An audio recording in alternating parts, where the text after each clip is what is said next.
नाही, सरकार असं मराठ्यावर अन्याय नाही करू शकत.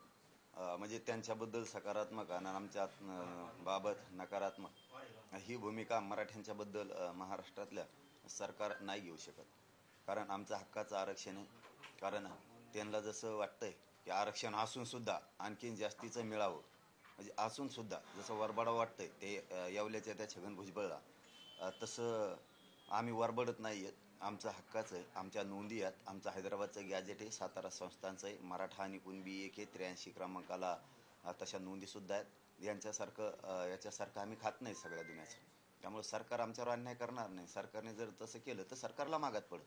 सरकार जर पुन्हा पहिल्यासारखंच करायला लागलं, आम्हाला त्यांची गरज आहे त्यांची गरज आहे, तर पुन्हा सरकारचे हाल होणार. मग आमचा नाविलाज आहे. काल मुख्यमंत्री असंही म्हणाले की जी मागणी केली आहे तुम्ही, काही ओबीसी किंवा कुणबी जातीची सर्टिफिकेट दिली ती खोटी आहे, तर या सगळ्या प्रकरणाची चौकशी करण्यात येईल आणि जर कोणी खोटी अशी इश्यू झाली असेल तर देणाऱ्यावर आणि घेणाऱ्यावर दोघांवरही कारवाई होईल. बरोबर आहे ना. आमची एकही खोटी नाही, तरी तुम्ही त्यांचं ऐकून जाणून बुजून आमच्यावरती काय म्हणते त्याला ती कारवाई करणार.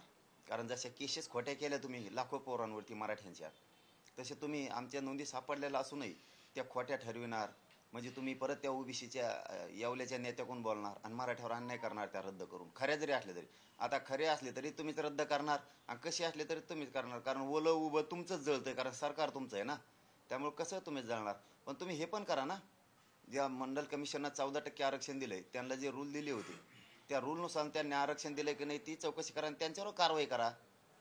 तेही 14% रद्द करा, त्याच्यावरती पण कारवाई करा. मंडल आयोगावरती सुद्धा कारवाई करा. दिलंय 14%, त्याच्यानंतर ज्या नेत्यांनी दिलंय ते 1994ला त्याच्यावरही कारवाई करा. तेही 16% वरचं रद्द करा. करा ना. ते का जमत नाही? म्हणजे ते खरं धरता का तुम्ही? म्हणजे द्वेष, जात आणि जातीवाद हे कोण वाढीत आहे? तुम्हीच वाढायला लागले ना. आणि परत आमच्या मराठीवर ठपकाट होणार तुम्ही. म्हणजे खोड्या तुम्ही करणार आम्हाला. 13% आरक्षण तुम्ही दिलं, तुम्हीच रद्द केलं. आता हे 10% हे द्यायच्या अगोदरच कोर्टात याचिका दाखल झालेली, म्हणजे हेही जाणार. मग आम्ही बोललो की तुम्ही आम्हाला जातीवादी म्हणणार. म्हणजे खोड्या तुम्हीच करणार. आता आमच्या नोंदी सापडल्या 57 लाख. प्रमाणपत्र देणार तर ते देण्याऐवजी तुम्ही ते रद्द करणार. म्हणजे खोड्या तुम्ही करायला लागले. आणि का रद्द केल्या असं आम्ही विचारलं, मग आम्ही जातीवादी. म्हणजे तुम्ही कसे वागा, तुम्ही कसे वागा. म्हणजे नाही का, एखाद्या जिल्ह्यात असतं बघा, मराठ्याला खूप त्रास द्यायचा आणि कमवून दिला, आम्ही विचारलं का आम्ही जातीवादी, आणि तुम्ही आमच्या पार मागं लागा. तसं झालं हे. म्हणजे तुम्हीच करो हम करो, ते काहीतरी आहे ना कायदा, तसं झालं खेळी. आता तुम्ही सांगताल तेच नसतं, मग नाही ऐकलं की तुम्ही जातीवादी. आम्हालाच मतदान करा, नाही तर मग जातीवादी. ते असं म्हणतात की मंडल कमिशनला विरोध करणं सोपं नाहीये. ते तुम्हाला झेपणार नाही, पेलणार नाही, कारण तो देशव्यापी विषय आहे. मग हे तुम्हाला रद्द करणं पेलणार आहे का? हे बी पेलणार नाही तुम्हाला. आणि तसले फुसके दाबा नका सांगू मला तरी. ते इथून मागं कसं झालं काय झालं ते मला माहीत नाही. मी मराठ्यावर अन्याय होऊ देणार नाही. वेळेप्रसंगी मला बलिदान द्यायची वेळ आली तरी देईल, पण मी भेणार फिरणार नाही. आणि पेलायचं आणि फालायचं ते शिकायचं नाही मला. मी सामान्य माझ्या करोडो मराठ्यांकडून आणि माझा समाज पाठ पुरवायला खंबीर आहे या सरकारची. आणि माझ्या पाठीशी खंबीर आहे. मी समाजाची पाठराखण करतो. गोरगरीब समाजाचे मराठीचे पोरं मोठे झाले पाहिजे म्हणून लढतोय. माझा समाज एक आला ही यांची लय पोटदुखी, प्रचंड पोटदुखी. काही नेत्याची पण आहे आणि सरकारची पण आहे की हा मराठा एक येत नव्हता, एक आला, मतात रूपांतर झालं, ते यांना मला हटवायचंय. त्यामुळे त्या धमक्या मला नका शिकू तुम्ही. कोणाला काय केले काय तुम्ही रद्द केले, मग तुम्हाला सोपं आहे का? म्हणजे तुम्ही काय चिल्लर समजता काय आमच्या जातीला? आतापर्यंत ओबीसी मध्ये आरक्षण देऊ नका यासाठी विरोध होता, मात्र आता थेट नोंदीच रद्द करा हीच प्रमुख मागणी ओबीसी नेत्यांची पाहिजे. तेच कळणार ना. स्वतःला जातीवादी नाही म्हणायचं आणि याला काय म्हणायचं? याला काय म्हणता? हे ते यांना दोष नाही हो. मी देणारच नाही. माहीत झालंय मला. आता काल तर तो जाहीर बोलला यावल्यावाला, ते लोक मय आहेत म्हणला. मी मीडियाच्या बांधवात ऐकलं ते मय लोक आहेत म्हणला. ते तू कमून प्रश्न विचारतो बार बार? ते मीडियाच्या कोणत्या तरी बांधवलाच म्हणत होता. तू कमी विचारतो मला बार बार? ते म्हणत होता काहीतरी त्याला. तर मी जाणार आहे. मय पोर आहेत ते, मय फंटर आहेत म्हणतो देऊ. फंटर म्हणजे काय असतं कोणाला माहीत. आता मय लोक आहे म्हणतो देऊ. मग याचा अर्थ यांना काय आता बोलून उपयोग आहे? त्याला काय त्या छगन भुजबळला धनगर बांधवातून मराठ्यात भांडणं लावायचे, हे काम तेव्हा करणार. गोरगरीब धनगर बांधवात आणि गोरगरीब मराठ्यात भांडणं लावून तो मोकळा होणार आहे आणि तो घरात बसणार आहे आणि वाद लावणार आहे. यांच्या लक्षात आहे ना आपण कोणासाठी काम करतोय आणि हे वाढायला लागले. मी आत्तापर्यंत एकाही धनगर बांधवाच्या नेत्याला बोललो नाही. याचा अर्थ असा नाही की मग त्यांनी काही पण करावं. गोरगरिबांच्या मराठ्यात धनगरात वाद लावायचं काम तेव्हा करायला लागला महे लोक म्हणून. आता त्यांनी जाहीर सांगितलं आणि मी हे तुम्हाला 5 दिवसापूर्वी म्हणलो होतो ते पुरस्कृत आहे सरकारच्या, म्हणजे तेव्हा सरकारच आहे ना. त्यात एक दिवस पटण्यासारखी गोष्ट नव्हती त्या दिवशी, कारण मला ही खात्रीलायक माहिती मुंबईकडूनच मिळाली होती की हे 2-4 जण आहेत. आणखीन ते यावेळेला 2 जोडे भेटले.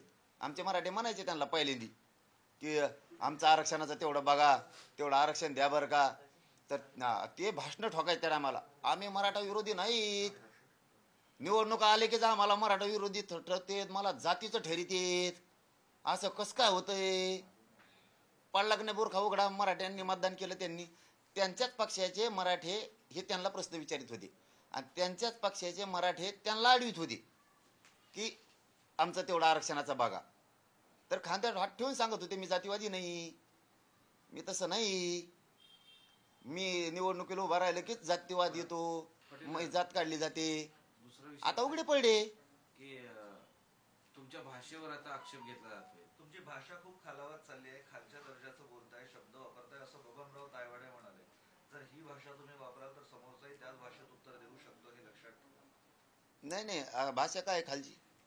त्यांचं म्हणणं आहे. हा पण काय आहे खालची? काय आहे? धनगर बांधवात मराठा बांधवात वाद होऊ नये खालची भाषा आहे.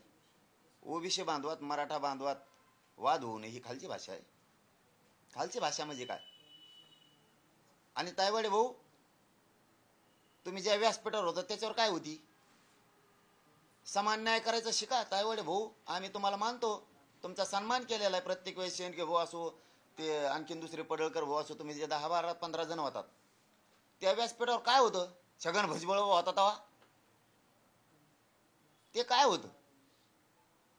आय बहिणीपर्यंत गेले ना, वैयक्तिक गेलात ना. आणखीन आय बहिणी पोत गेलो नाही मी तुमच्या कुणाच्याच. वैयक्तिक जीवनात सुद्धा घुसलात ना तुम्ही आमच्या. तुम्ही ज्येष्ठ आहेत, तुम्ही समान न्याय करायला पाहिजे. किमान सरकार करत नाही तर एक ज्येष्ठ ओबीसीचे नेते, या महाराष्ट्राचे तुम्ही एक ज्येष्ठ नेते म्हणून वयानं मोठे आहेत, या हिशोबानं तरी तुम्ही समान न्याय त्या टायमाला करायला पाहिजे होता. त्या टायमाची भाषा ध्यानात नाही का तुमच्या? वैयक्तिक राजकारण असू नाही समाजकारण असू, वैयक्तिक कुणी बोलत नाही. एवढं तर ज्ञान मी लहान असून मला हाई. तुम्ही वैयक्तिक गेलात. काढा भाषण दे, कोयत्याने पाय तोडू, आम्ही अमुक अमुक करू. तुमच्या बापाचा आहे का महाराष्ट्र? बघा थोड्या. आणि ज्या भाषा आहेत त्या नाही सांगत फक्त मी. तुम्ही काढून बघा ते व्यासपीठावर भाषण केलेली. शिव्या तायवाडे भाऊ दिल्यात का नाही शिव्या?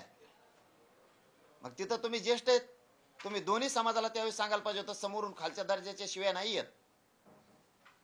जरा थांबा, ही भाषा नको. मी बोललो की खालच्या दर्जा, म्हणजे किमान तुम्ही तरी 2-4 जण जे धनगर बांधवांचे ओबीसीचे नेते त्यांनी तरी किमान मराठा द्वेष ठेवू नका. सत्य ते सत्य बोला. आणि तुम्ही जनतेच्या म्हणून राहा. तुम्ही किमान जनतेचे म्हणून राहा. मी सल्ला फिल्ला देत नाही, पण वयानं कमी जरी असलं तरी सांगतो, तुम्ही खऱ्याला खरं खोट्याला खोटं बोलायचं तुम्ही शिका. त्यावेळेच्या काय होत्या त्या भाषणाला तुम्ही स्वतः होतात. तुम्ही नाही दिल्या कधी शिव्या, तुमच्या समोर दिल्यात, मान्य करा. मग ते नावं पण कोण कोण आहेत तुम्हाला माहिती आहेत शिव्या देणारे, तेही माहिती आहे. आम्ही काय बोललो असं की लगेच तुम्हाला एवढं लागलं तुम्ही जातीकडून वाढायला लागले तुमच्या? त्याला नाही सोडू शकत मी. हो, तुम्ही त्याच्या जवळ जा, लांब जा, मला नाही देणं घेणं. मी त्याला नाही सोडू शकत. त्यांनीच आंदोलन बसून ओबीसी मराठ्यात इथून पाठीमाग वाद निर्माण केला आणि आता त्यांनी धनगर बांधव आणि मराठा बांधवात वाद उभा करायचं काम छगन भुजबळनेच केलंय. तेव्हा नाही सुटू शकत. तुम्ही त्याच्याकडून राहा नाही तिकडून राहा. आमची भूमिका आहे, तुम्ही महाराष्ट्रातले ज्येष्ठ असल्यामुळे तुम्ही मराठा आणि ओबीसी या दोन्ही बरोबर सारखा न्याय करावा ही अपेक्षा आहे तुमच्या 4-5 जणांकडून. शेवटी तुमची इच्छा. पण आम्हाला खालच्या दर्जात बोलले त्यावेळेच काय? आम्ही जातीवादी करतो असं तुमचा आरोप आहे. मात्र जरांगे पाटील फक्त एका जातीपुरताच विचार करतात, मात्र आम्ही 400 जातींचा विचार करतो असं ते म्हणतात. आणि मग जातीवाद कोण करतंय, जरांगे पाटील की आम्ही? अरे ते म्हणतंय हे नाही, ते बसविलेलं ते सांगताय फोन करून असं बोलत जाय. आम्ही त्यांना उत्तरच देऊ शकत नाही, त्याला विरोधकच मानलेलं नाही कधी, मानणार बी नाहीत त्यांना कोणालाच. त्याचे उत्तर द्यायचं काही गरज नाही मला, आणि धोकडं मी देणार नाही. त्यांनी सांगितलं मग हे लोक आहेत ते सांगताय तिकडून 400 जाती संभळतो, इथून मागं तेच म्हणायचं ओबीसी रद्द करा, ते नोंदी किती वेळेस म्हणलाय. मीडियाचे बांधव साक्षीदार आहेत. दुसऱ्याच्या तोंडातून करून घेतो. त्याला धनगरात, गरीब धनगरात आणि गरीब मराठ्यात मारामाऱ्या लावायच्या. त्याचं काम आहे ते. काय म्हणलंय ते की मी एका जातीचं काम करतो. फक्त मराठा जातीपुरतं अरे मग तुला कळायला पाहिजे, येवल्यावाल्याच्या माणसा, तुला एक गोष्ट कळाली पाहिजे. तू संविधानाच्या पदावर बसला, 450 जाती तो असले महत्वाचे नाहीत, महाराष्ट्र महत्वाचा आहे. तुला संविधान मी शिकू का? संविधानाच्या पदावर बसला, तू एका जातीचा बोलत होता. मराठ्याचं आरक्षण देऊ नका, ते रद्द करा, आंदोलन उभा करतो माघारून. आणखीन 2 जोडं केली त्यांनी, सत्ताधाऱ्यातलेच पालकमंत्री जवळ ठेवले 2.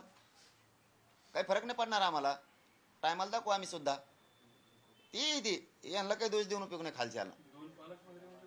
लय मोठे उताडा आलाय ना आता, आता बघू ना कोण कोण सांगू ना आम्ही, पुढे आहेच ना आणखी. गेल्या 9 महिन्यात मराठवाड्यामध्ये कुणबीच्या 1,45,431 नोंदी सापडल्या आणि त्या आधारे 1,40,000 लोकांना कुणबी प्रमाणपत्र वाटप करण्यात आले. काय गेल्या 9 महिन्यात मराठवाड्यात 45,431 कुणबी नोंदी सापडलेल्या आहेत आणि या कुणबी नोंदीच्या आधारे 1,40,000 कुणबी प्रमाणपत्रांचं वाटपही झालंय. तुम्ही जो सगळ्या सोयऱ्याचा आग्रह धरताय, ते जर का नियम लागू झाला तर कदाचित मराठवाड्यातल्या कोट्यावधी लोकांना कुणबी प्रमाणपत्र मिळू शकतं. मग म्हणूनच अंमलबजावणी करायची म्हणतो ना, ते नको म्हणतो.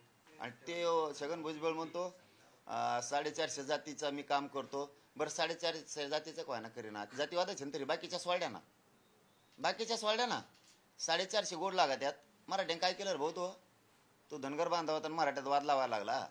एक घेऊन टाका ना मराठीची, काय द्वेष आहे तुम्हाला एवढा भाऊ? हे म्हणता ना येऊ द्या ना. अरे उलट तो मोठं मन करायला पाहिजे होतं छगन भुजबळ ना, येऊ द्या मराठे सुद्धा, मराठ्याचा सुद्धा नेता झाला असता तू. ते नाही केलं आणि मला जातीवादी म्हणतो. जातीवादी नाही, आमचं चाललंय बरोबर चाललंय. सगळ्या सोयरीची अंमलबजावणी सरकारला करावी लागणार आहे. सरकारने नाही केली, सरकारला मराठीची नाराजी परवडणार नाही. एकट्या येवल्यावाल्याचं ऐकून मराठा आणि ओबीसी वादावर संजय राऊत असं म्हणाले की मागासले पण सर्व समाजामध्ये आहे, कोणाचे ताटातले काढून कोणाला देऊ नये ही शिवसेनेची भूमिका. आमच्या ताटातलं घेतलंय ही आमची भूमिका आहे. कारण 1884 पासून आम्ही येत, स्वातंत्र्य मिळाल्याच्या नंतर 1967 आणि 90 यांना आरक्षण दिले. आधी कोण? आमच्या ताटातला आम्हाला परत द्या, हिसकून घेऊन पळले. 50-50 जण आले, आम्ही एकटंच होतो बसलेलो जेवत, आलं ना आमच्या सगळ्या भाकरी घेऊन पळलं. इतक्या जणांच्या मागं पळताय ना, अंधारात घेऊन पळाला. अंधारात रातची दिलेलं आहे, अंधारात दिसनात कोण कोणकडे लपलंय ती कुपटीत कापाटीत. छगन भुजबळने किती विरोध करायचा काम केला, किती जाती एकत्र काम करायला केला, तरी मराठ्यांना माझी विनंती आहे, एकाही जातीच्या अंगावर आपण जायचं नाही. हे सगळं छगन भुजबळ करतोय, एकटा दोषी आहे तो. ह्या सगळ्या जाती एकमेकाच्या अंगावर घालणं, जातीवाद करणं, सभेतून व्यासपीठावरून मला खालच्या भाषेत शिव्या द्यायला लावणं, वैयक्तिक याच्यात घुसणं, हे सगळं करायला लावतो तो छगन भुजबळ. छगन भुजबळ पुन्हा असं म्हणाले मराठ्यांना आरक्षण द्या, मात्र स्वतंत्र द्या. द्या ना 50% आत स्वतंत्र द्या. 27% आरक्षणात स्वतंत्र द्या, दे उद्या सकाळी. तो ह्या नावाने टाळ्या वाजवतो आम्ही. 50%च्या वर कायला खोटा ठोकितो. चलो बस, धन्यवाद. उदय सामंत असं म्हणाले की सरकार वक्तव्य ठाम आहे आणि ओबीसीवर अन्याय होणार नाही. मी म्हणलो ना, आम्ही शंभूराजे देसाई साहेब असतील, उदय सामंत साहेब असतील, हे इमानदारीनं हात घातलाय त्यांनी, ते इमानदारीनं न्याय करतील. मी आत्ताच नाही, तुम्हाला मला वाटतं 10-12 दिवसापूर्वी सांगितलं होतं. खऱ्याला खरं सरकारला म्हणावं लागणार आहे, सरकारला ठाम व्हावं लागणार आहे. आता ह्या छगन भुजबळने एवढं वातावरण गढूळ केलं राज्यात, त्याच्यामुळं आता सरकारला कठोर व्हावं लागणार आहे, ठाम, की मराठ्यांच्या कुणबी नोंदी आहेत ते रेकॉर्ड आम्ही सगळे तपासणार, नोंदी शोधणार आणि नोंदी सापडल्या तर मराठ्यांना आरक्षण त्यातून देणार. दुसरं, हैदराबादचं गॅजेट 13 तारखेच्या आतच आम्ही सरकार म्हणून लावणार. सातारा संस्थांचं, बॉम्बे गव्हर्नमेंटचं आम्ही लावणार म्हणजे लावणार, कारण तो पुरावा आहे. बिना पुराव्याचं देणार नाहीत, पण पुरावे असलेलं आरक्षण गॅजेट मराठवाड्याचं आम्ही सगळं लावणार म्हणजे लावणार, कारण हे त्यांचा पुरावा आहे, हे मराठ्यांचा आधार आहे, हे कायद्याच्या नियमात आहे, निजाम काळातलं आहे. आम्ही हे घेणार म्हणजे घेणार, आम्ही मराठ्यावर अन्याय करणार नाहीत, हे ठासून सांगितलं. कारण तुम्ही काय, सरकार खोटं देत नाहीत आम्हाला, आणि असं ठासून सांगितलं की दुसऱ्या दिवशी सकाळी जातीवाद बंद झाला म्हणून समजा, ऑटोमॅटिक. ही छगन भुजबळ मंत्र्यात राहतो, इकडं जातीत राहतो, आणि धनगर बांधवांना आमच्या विरोधात उचकून देतो. धनगर बांधवांचा आमचा कसलाच वाद नाही कधीच. याच्यासाठी धनगर बांधवांनी विनाकारण भांडण उकरून अंगावर घेऊ नये.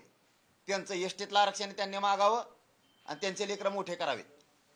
उगच त्याचं ऐकून आमच्या मराठ्यांच्या विरोधात कशामुळे, काय केलेलं आहे तुमचं मराठ्यांनी म्हणून तुम्ही मराठीच्या विरोध यायला लागला? काय झालेलं आहे धनगर बांधवांचा पिढ्याना पार, सांगा बरं. का बरं दोष एवढा तुम्हाला आमचा? काय झालेलं आहे पिढ्याना पार? आमच्या नोंदी आहेत, तुम्ही कसं काय म्हणता आरक्षण देऊ नका? काय द्वेष आहे तुम्हाला आमचा एवढा? का आमचे लेकरं तुम्हाला उपाशी मराव वाटतात मराठ्यांचे? तुम्हाला धनगर बांधवाला आरक्षण मिळालं तेव्हा आम्ही कधी विरोध केला मराठ्यांनी? तुमच्या लेकराला मिळालं, आम्ही विरोध नाही केला. आमचं तर नोंदी सापडल्यात, रेकॉर्ड सापडलाय, सातबारा सापडलाय मराठी ओबीसी आरक्षणात येत म्हणून. तुम्ही म्हणता देऊ नका. का धनगर बांधव विनाकारण मराठ्यांच्या विरोधात जातोय? काय कारण आहे? काय केलेलं आहे धनगर बांधवाचं असं? पिढ्यांना पारच सांगा, काय अन्याय केलेला आहे तुमच्यावर? कशामुळे तुम्ही ते छगन भुजबळचं ऐकून हे काम करताय? छगन भुजबळला सुट्टी नाही. चलो, धन्यवाद बस. प्लॅन काय सर छगन भुजबळांच्या विरोधात तुमचा? प्लॅन काय? काय प्लॅन काय आहे? छगन भुजबळला तुम्ही सुट्टी देणार नाही, त्याला इलेक्शन मग प्लॅन काय? प्लॅन म्हणजे काय? त्याला काय खत भरायला थोडंच न्यायचंय मला, फवारायला न्यायचंय त्याला? प्लॅन म्हणजे त्याला कळतोय प्लॅन म्हणजे काय? मराठ्याशिवाय पत्ता हलत नाही राज्यात, पत्ता हलत नाही राज्यात मराठ्याशिवाय. त्याचं ध्यानात येईन टायमाला. आणि कोण कोण स्वतःला जातीवादी म्हणत नव्हते भाषणात, निवडणूक आल्यावरच मग जात काढली जाती. पाडला का नाही बुरखा उघडा मराठ्यावर लावून धरलं म्हणून मी चेहरे उघडे पाडतोय. मराठ्यांचे असणारे त्यांच्याच पक्षाचे लोक त्यांना म्हणायचे आरक्षणाचं तेवढं आमचं बघा. त्या टायमाला म्हणायचे मी नाही जातीवादी, मग जात काढली जाती फक्त निवडणूक आली की. असे काही लोक आहेत महाराष्ट्रात नेते. आता कसे व्यासपीठावर येऊन बसलेत सगळेचे सगळे, आणि आम्ही माग आहेत म्हणून सांगितलं. परत गाड्या भरू पाठिल्या. मराठ्याचे उघडे की नाही डोळे आता त्यांच्या संग काम करणाऱ्या. आपल्या लेकरासाठी माझा आरक्षणाला विरोध नाही म्हणणाऱ्यांनी सरळ येऊन सांगितलंय. ज्या मराठ्यांनी मतदान केलं ना त्यांच्यासाठी सांगतोय, आम्ही मराठ्याच्या आरक्षणाला विरोध नाही करत. इकडे जाहीर येऊन सांगितलं व्यासपीठावर, भाषण ऐका जरा, की आम्ही ओबीसीतून मराठ्याला आरक्षण द्यायचं नाही. आता तुम्ही मतदान केलेल्याचं काय करायचं? तुमच्या जातीला तुमच्या लेकराला देऊ नका म्हणतात, आणि फक्त आपल्या तोंडावर म्हणायचं आम्ही जातीवादी नाही. ठासून मराठा द्वेष भरलेला अंधारातून मी फक्त कट्टरतेने लढा उभा केलाय म्हणून यांचे चेहरे खोटे उघडे पडायला लागलेत राज्यातले हे नेत्यांचे. आणि हे मराठा समाजासाठी समाधानकारक गोष्ट आहे. लक्षात यायला लागलं कोण कोण आहे. मला सांगा हो मराठ्यांनो, एवढी टोळी कशासाठी? मराठ्यांना आरक्षण देऊ नये म्हणून सगळे ओबीसीचे नेते बैठकीला गेलेत का? आणि आपल्या घरात झोपाता त्यांचं उदा करता मतासाठी. तोंड घेऊन सांगाता आम्हाला निवडून यायचंय, मत महत्वाचे. मतासाठी जातीचा वाटोळा करता. ते मताला नाही मोजीत, जातीला मोजीत येत. काल सगळे गेले. इतकं लाचार कशाला बनवता मराठ्याचे नेते? अरे ठरा एक दिवस तुम्ही बी. नाही मत महत्वाचे, जातीला मोठं करायचं. तुम्ही जर व्यासपीठावर जाऊ शकता ओबीसीचं, तर आम्ही मराठ्याच्या जाऊ शकतो. हे भाजप, शिवसेना, राष्ट्रवादीतल्या सगळ्या मराठ्यांसाठी हा संदेश आहे त्यांचा, की तुमच्या छाताडावर जाऊ चलून आम्ही बैठकीला जातो. ही मराठ्यांच्या नेत्याला, मंत्र्याला संदेश आहे. गाफील नका राहू. मी फक्त कट्टरतेने लढलोय म्हणून कोणचा नेता भाषणात काय बोलतो आणि वेळ आल्यावर जातीकून कसा उडतो हे उघडं पाडायचं काम केलंय. हा बघ, सरळ सांगतो, मी एकटा आहे, समोरून प्रचंड मोठी फौज आहे. मला माझ्या कुवतेप्रमाणे मी लढतोय, मराठा समाजाला सांगतोय. तुमची साथ आणि पाठबळ ठेवा. मी एकटा नसता काय करू शकत नाही. नेत्यांनी बी हुशार व्हा. मी काय वाईट नाही करत, आपल्या जातीचे लेकरं मोठे व्हावेत, पोरं मोठे व्हावेत म्हणून लढतोय. हे सगळ्यांनी माझ्या विरोधात यांनी मूठ बांधली मोठी. समाजाने तरी उघड्यावर पडून देऊ नका. मी खूप पोटतिडकीनं तळतळीन हा लढा लढतोय. खूप संकट झेललेत मी माझं उदं नाही सांगत. या प्रेसच्या माध्यमातून इमानदारीनं सांगतो, मी मराठा समाजाला खूप संकट मी समोरून झेलले, सगळे अंगावर घेतलेत, फक्त समाज मोठा व्हावा म्हणून. यांचे काय माझं काही शत्रुत्व नव्हतं. माझ्या समाजावर खूप अन्याय केला यांनी, म्हणून यांना सगळ्यांना मी माझ्या अंगावर आले ती. मला जेवण ते विरोध केला यांनी. खालच्या टोकाचा माझ्यावर आरोप केलेत. खालच्या टोकाच्या मला शिव्या दिल्या त्यांनी, खालच्या टोकाच्या. कारण कुटुंबापर्यंत कुणी जात नाही शक्यतो, ही महाराष्ट्राची रीत आहे. वैयक्तिक जीवनात सुद्धा कोणी डोकून नाही बघत, तरी हे जाते. तरी मी मराठा समाजासाठी मरायला तयार आहे. मी यांना भेट नाही. फक्त समाज खंबीर मागं उभा राहा. मी यांचं सगळ्याचं षडयंत्र मोडतो. मी खंबीर यांची पाठ पुरवायला. पण तुम्ही मात्र हात जोडून सांगतो, तुमच्या राजकारणापायी मला एकटं पडू देऊ नका. नसता असा लढा पुन्हा पिढ्यांना पार उभा राहणार नाही. कधीच उभा राहू शकत नाही असा लढा. इतका कट्टर नसता. 10-5 रुपये दिले तरी माणूस फुटवतो, एखादं पद दिलं तरी माणूस फुटवतो. मी खूप गोष्टीला ठोकर मारलेली आहे, मराठ्याला माहिती. माझ्या जातीची शान वाढावं म्हणून मी यांना सगळ्याला ठोकर मारलेली. माझ्या जातीची इज्जत वाढावं, माझ्या गोरगरिबाला किंमत यावा, माझ्या मराठ्याला त्रास होऊ नये म्हणून मी खूप वादळ झेललेत, खूप संकट मोठमोठाले पेललेत. मी समाजाला नाही सांगितलं, मी झुंजतोय. तरी पण सगळेजण सपोर्टला उभे राहा. आता जात आता यांनी खिंडीत पकडली, अडचणीत आणली. मराठ्यांच्या सगळ्या नेत्याला आणि मराठा समाजाला सुद्धा सांगतोय, बेसावध राहू नका, सगळे सावध राहा.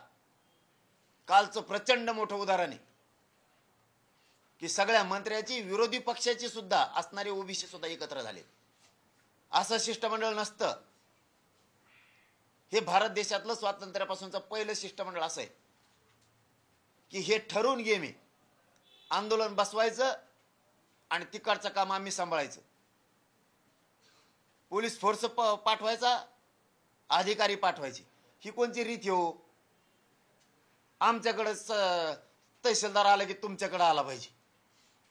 आमच्याकडे 4 मंत्री आले, तुमच्याकडे पाठवा. आमच्याकडे 10 मंत्री आले, आमच्याकडे पाठवा.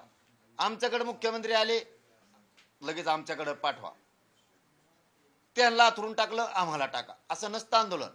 हे छगन भुजबळ घडून आणतोय. आंदोलन करते नाही. ही रीस मराठ्यांच्या विरोधात खुन्नस. छगन भुजबळ खुन्नस पेरतोय मराठ्यांच्या नेत्यावर आणि मराठ्यांना सांगतो, छगन भुजबळ खुन्नस पेरायला लागला, खुन्नस. त्याच्याकडे इतके गेले तर आम्ही तो याकडे तितके पाठवत नसता. सरकारवर, मुख्यमंत्र्यावर, देवेंद्र फडणवीसवर आम्ही दबाव आणू. देवेंद्र फडणवीस आणि शिंदे साहेबांवरती दबाव आणलाय मंत्री पाठवायसाठी. तो अंतरालीत बसला होता, तुम्ही त्याच्या पुढे डांबरीवर बसा, व्हाव द्या दंगल. हे द्वेषानं सांगतोय छगन भुजबळ लोकाला. पण धनगर बांधवांचं आणि मराठ्यांचं काय झालं नाही. धनगर बांधवांनी वेळीच हुशार व्हावं ही विनंती आमची त्यांना. तुमचं तुम्ही मागावं, त्याचं ऐकून तो पुऱ्या राज्याची वात हात लावणार आहे. तो छगन भुजबळ तो संपला की ती जाती संपितो. असं आहे की तुम्हाला पण शिष्टमंडळ पाठवायची वेळ आलेली होती, त्यावेळेस तुम्ही तुमचे आजूबाजूचे सहकारी पाठवले. काल जे शिष्टमंडळात कोण असावं, हे जे मंत्री आहेत यांची नावं खाली बसलेल्या लोकांनी घेतली होती. तुम्हाला ज्यावेळेस शिष्टमंडळ पाठवायची वेळ आली होती, त्यावेळेस तुम्ही तुमच्या समाजाचे नेते न पाठवता तुमच्या आजूबाजूचे तुमचे सहकारी पाठवले होते. तसंच असतं मग. मान सन्मान सामान्याला असतो. मंत्री हमेशाच असतो, मंत्री तिथंच असतो. सर्वसामान्याला मान असतो. केंडे सर सर्वसामान्य लढत असतो. तो मीठ भाकर घेऊन येतो, तो चटणी भाकर घेऊन येतो, तो रिक्षा घेऊन येतो. 150-150 रुपये करून तो पेट्रोल डिझेल गाडीला टाकून येतो. मान त्यांनाच असतो.